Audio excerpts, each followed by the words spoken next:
Right, it's nearly 8 o'clock. I'm glad to say James Tracy is with us. James, good morning to you. How are you? Yeah, great. Excited. How was your phone after Ronan went on OTB AM last Friday? Yeah, not too bad. I was in a different time zone, so very good. You had to wake up to it. Yeah, it was nice. Yeah, it was good. You're a plant, apparently. Yeah, a few conspiracy theories going around. He loves a conspiracy theory himself, so it's fair enough. Listen. I guess like you still feel not part of the setup, but like you haven't. You're not a full civilian just yet. Well. You are. Yeah. Yeah. I'm still massively attached to the group, but like last time I was in there, it was the day I retired in December. But yeah, like I've grown up with a lot of that group, so I definitely feel like a massive part of it. But he was never going to take anything well. But all of my comments come from my video analysis, so it's not like I'm making it up. No one's sending you messages here. Get this out. We need to talk about this. Come here. That bit before we get on to the actual analysis of the game. Like watching last weekend's game and watching next weekend's game. Are these the most difficult ones for you to watch as a recent retiree, or are you actually fully just happy to go and immerse yourself in the experience? Certain parts, but yeah, you miss the big moments in games. Like the lead up can oftentimes be like miserable in terms of you're crushing yourself with self doubt and the emotional waves and different things like that. But the big moments in games, I think there's not many things that can top that feeling. So definitely miss those. How far out from the game do the emotional waves start? Is it early in the week or is it actually on the day of the game? Usually even though the game leading into it, so that kind of distracts you a little bit, yeah. So it'll be early on in the week, in the build up, yeah. Jesus, that's kind of exhausting. Yeah, it is, but it's part of it all. It's and it means something to you, so that's why. And if it didn't, you'd be a bit of a serial killer. Were you one of the players that needed the nerves, or did you like the nerves to stay away for as long as possible? To be honest, I tried not to pay too much heed to it. Like, I wouldn't even look at the weather because I just wanted to control, my week, I can control there and not worry about it, all the external factors and everything like that. But I wouldn't say I relished it or I shone away from it, but it was just part of my journey anyway.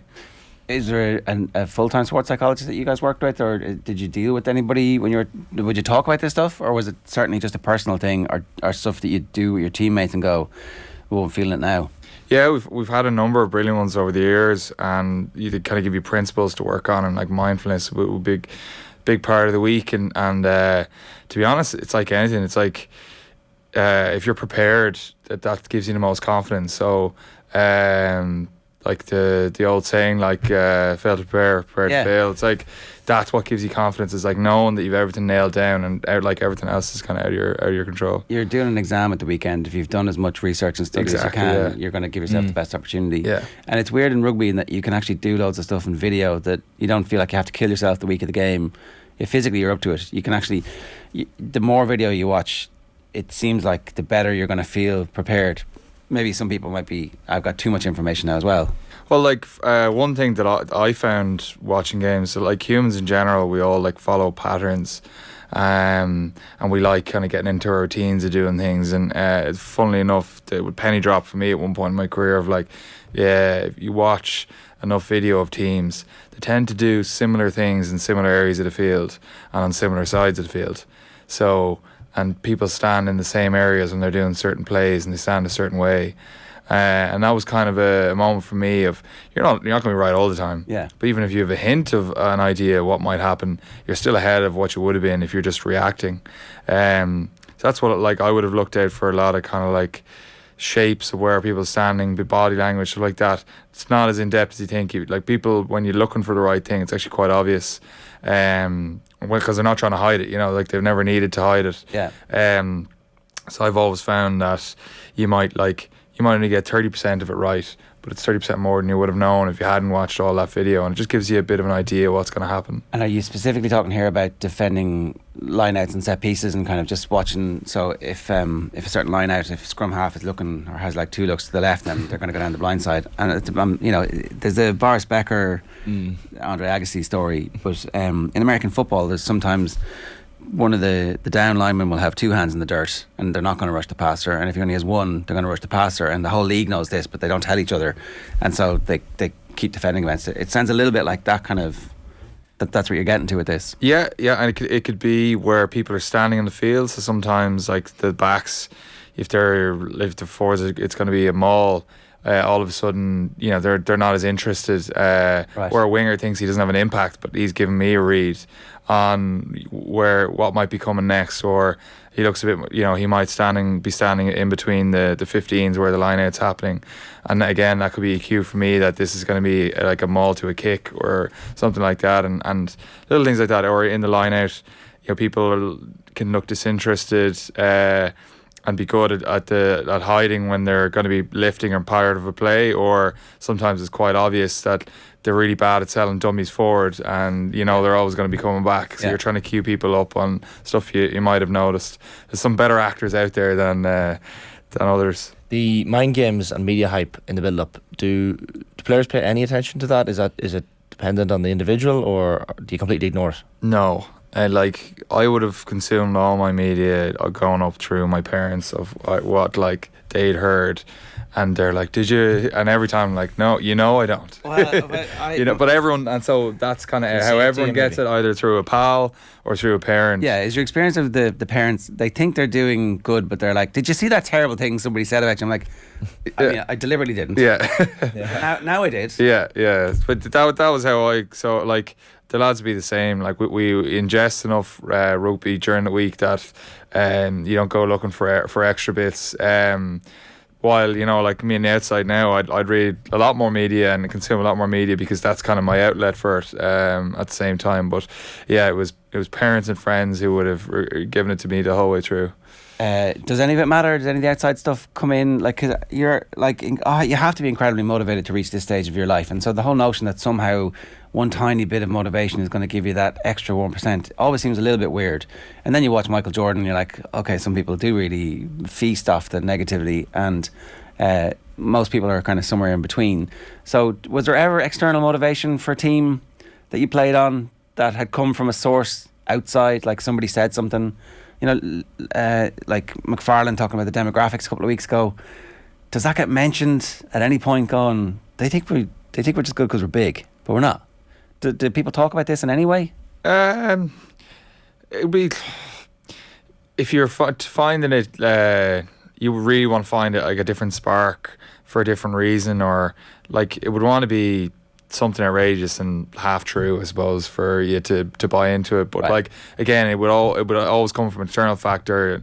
Maybe it'll come from the top down with a certain comment that a coach has said or something. But like our week wouldn't be built around it. It'd just be thrown in maybe to stoke the fire a tiny bit, but definitely wouldn't be around the game plan of they think they're this, we think they're that. It'd be a lot more logical on the game plan, and then, as I said, like you're trying to stoke the fire a tiny bit with maybe a few things, but we all have our own way of geeing ourselves up. And as I said, like I found my own way through competition and different sides of it like that. I never had to be riled up too much because I always had it internally. Yeah. Since Leinster won the Champions Cup in Bilbao, there's been heartbreaking semi-final and final defeats, always against like the best team in the competition. So they've been the second best team in the competition most years, or close enough to it. The opportunity for them now is to like retrospectively cap this as an incredible era, which starts with one win and finishes with the second one, and obviously whatever happens next year happens when Lancaster's gone.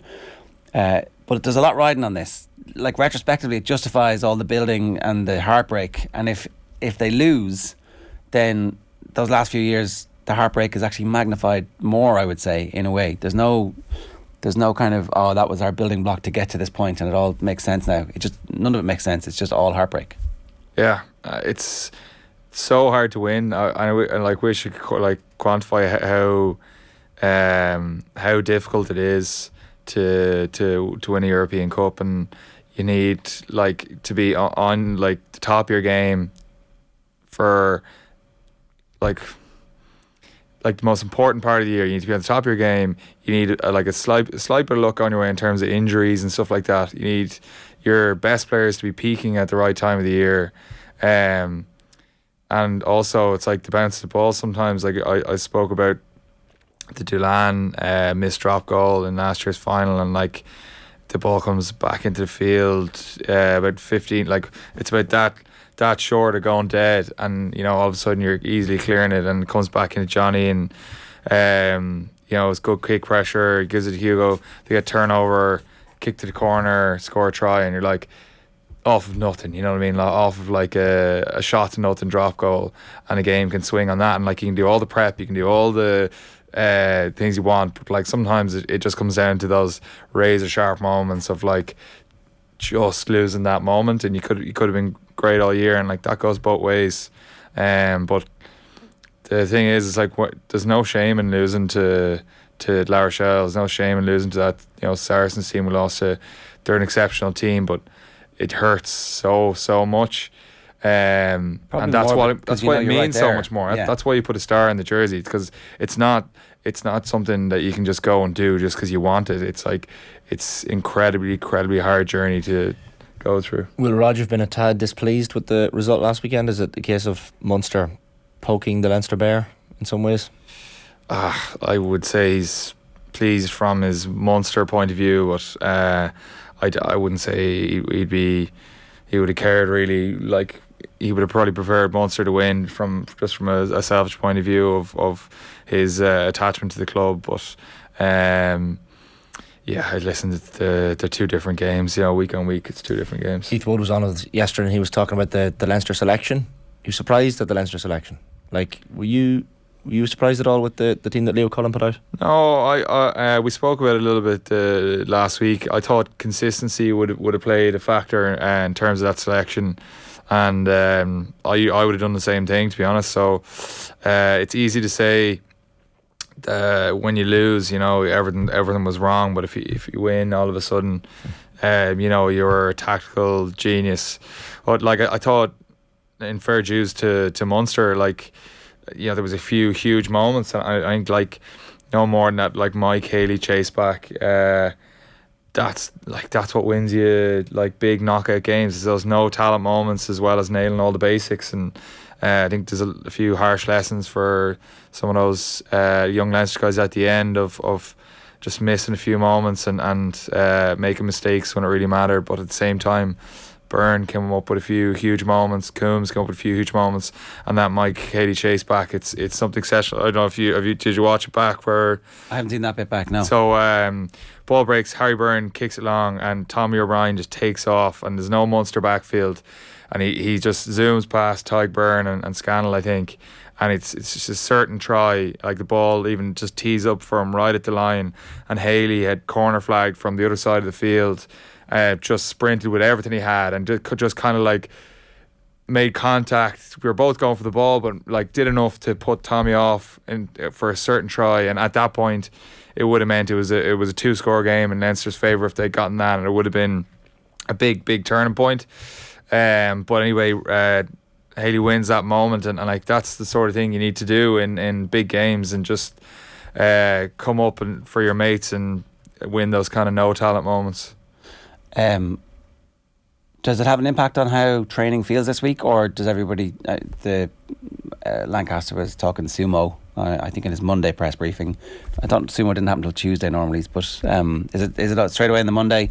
That's parked, and it's a different team this week, yeah. And you know it is a different team because Ryan comes in and Caelan Doris comes in and the front row comes in, and you know they're all genuinely world class at the moment. If you're picking a world 15, most of them are getting at least consideration, if not straight into the team. So does the result matter in any way? Is there a hangover from it? Everyone will be hurt.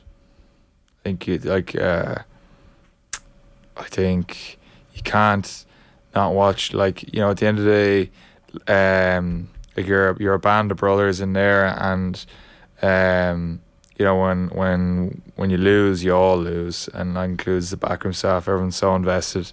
So I think it'd be shying away from it saying that the group won't be hurt and you know pissed off. And that's just the nature of sport. It's just got to dust yourself off and go again, but try use it in a positive way.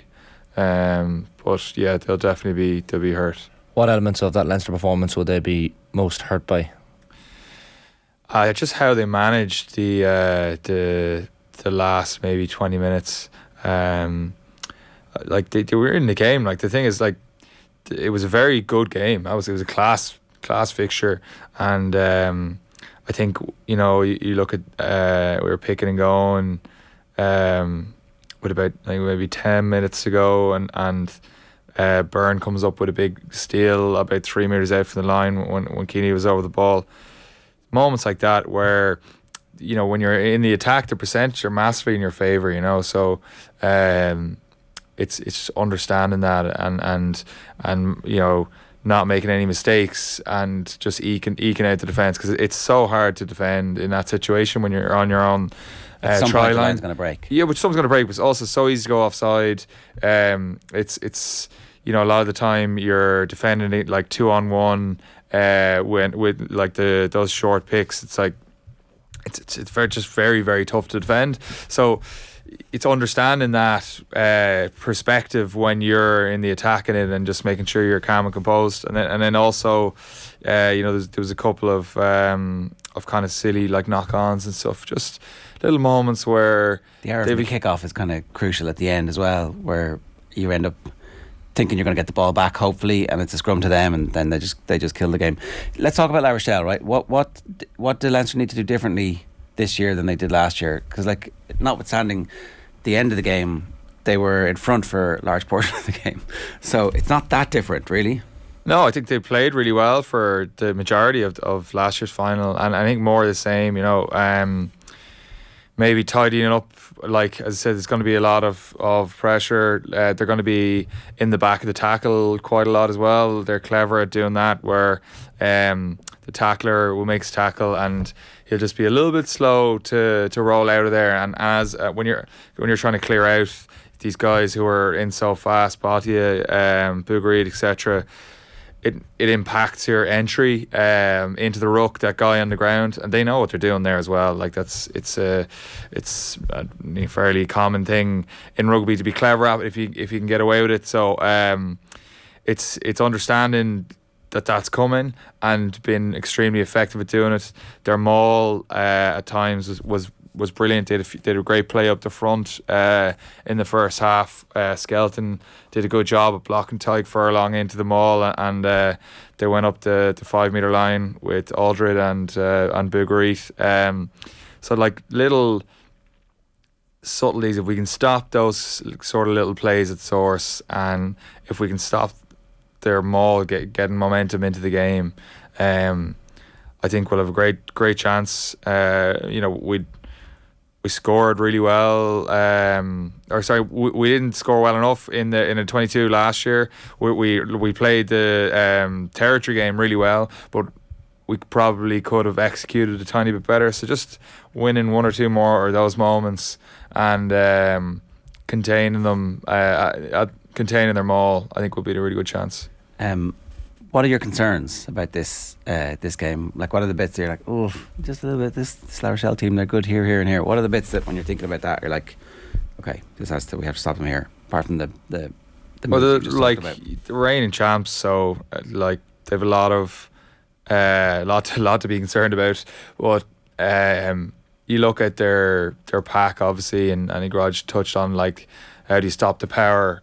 You know, and like that comes from a fair point of, like, you have these like men who are absolute giants of men. So obviously that is going to be a massive challenge for the lads, but like it's nothing they haven't played against before on the international stage and stuff like that. So, but it's dealing with that, and when those sorts of players get momentum in games, it can unravel fairly quickly, because they're very skillful as well as being like big men getting their nose through the line. But I think for Leinster it's controlling the pace of the game. Hopefully that the ball and play time will be high, and they won't be kind of taking injuries and little things like that to give themselves a breather. But let's hope the balls in play, we're going to see a class game, and it's a real kind of slugfest. Looking back on last year's final, it was all points from the boot, which was, I mean, it's just the nature of a final. We've seen incredible teams reach a final, and the suffocation of the pressure that's involved, and also the fact that you're playing the other best team in the tournament. Yeah. You know, that's the other bit. It's like, oh, they didn't score any tries. Well, yeah, because Rochelle are pretty brilliant. So, how do you not be suffocated by the fact that this other team is great, and also it's the final, and so much is riding on it, and they've put so much into the fifth star narrative? How do they just go out and play as loose and free as they possibly can? Jeez, if I knew that, I'd be a rich man if I could sell that. You go into a final, there's always, because it means so much to both sides as well. It's, it's so hard to get away from that side of it. I think both teams will want to score tries and when I say that, I don't mean obviously everyone wants to score tries, but I mean when they have penalty opportunities, I think both teams you'll see going to the corner more than maybe the final last year, where they understand that the score tally needs to be built up enough that it won't come down to hopefully the last play. They're going to try to give themselves a little bit of wiggle room and also scoreboard pressure.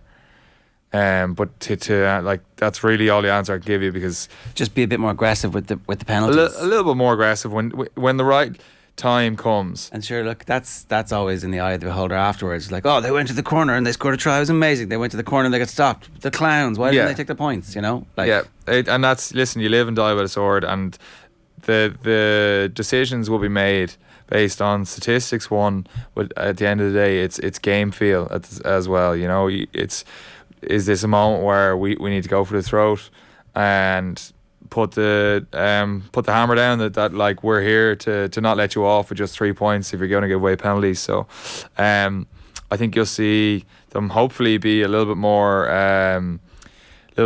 aggressive with those decisions at the right times. But I also feel like it probably is coming the other way too, just from watching them. Yeah. Just looking at last year's teams, so James Lowe's been past fit, we've heard. Henshaw is obviously back. Jimmy O'Brien went off at half time last week. I haven't heard any updates. I don't know, do you expect him to be fit or not? I haven't heard any updates, but I would expect it was probably precautionary. Okay. And then the only other obvious change, it looks like, is Sexton, unless maybe there's a doubt about who James Ryan's partner is. It looks like probably Ross Mahoney will start, given that I don't know what your instinct is on that, but it's basically going to be the same team except with Ross Byrne in for Johnny Sexton. Yeah. Sorry, Dan Sheehan starting, obviously. Yeah.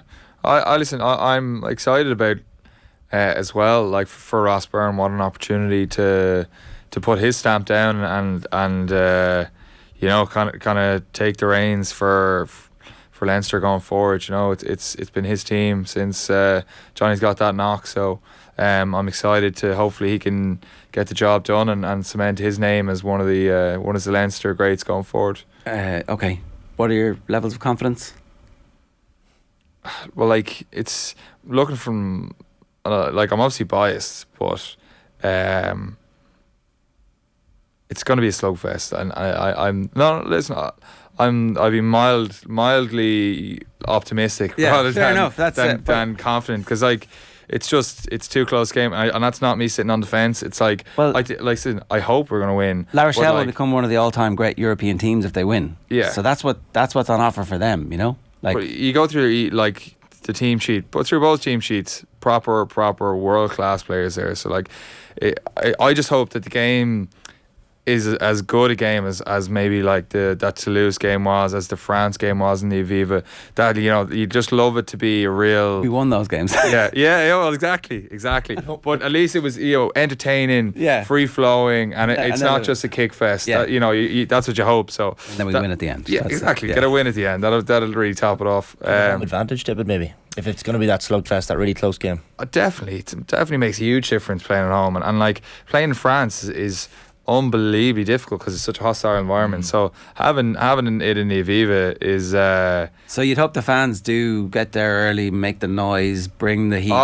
And we Leinster over the last few years, I've said it, as much as we can, the difference it makes when everyone's there behind you, it's just incredible. And we've tried the connection piece with all the different counties in the province is so huge for us, because you're trying to build going forward. We want a packed RDS, a packed Aviva at every game, and we want people to actually really care, because they know that we care.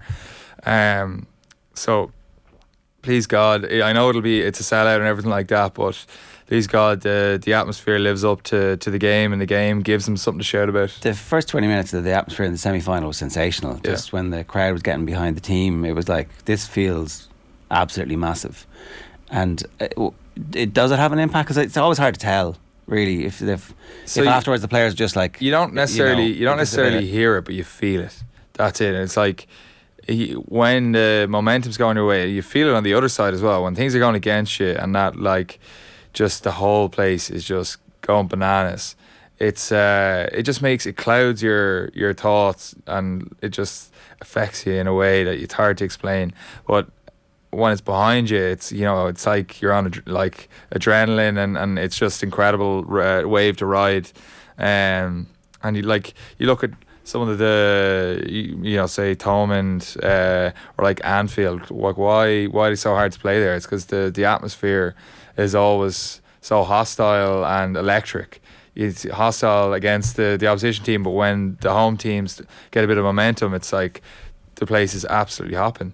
And hopefully, the Aviva will be like that on the weekend. It's as good a rallying cry to finish on as we could possibly hope for. James, best of luck at the weekend. Thanks a million. It's